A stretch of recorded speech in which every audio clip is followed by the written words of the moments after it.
Magandang tanghali po.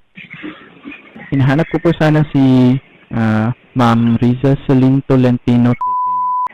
Yes po. Po. Speaking po. Ito si Matthew ng tungkol po sa overdue repayment ng their account ninyo. Please be advised that this call is being monitored and recorded for training and quality improvement purposes.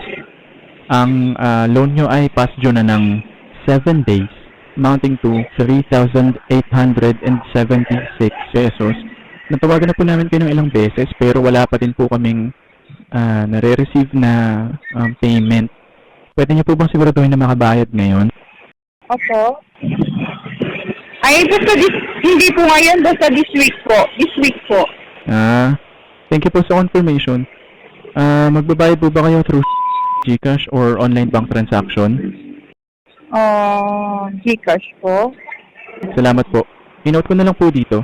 Asahan po namin ang payment ninyo. Thank you for choosing. Bye. Sige po.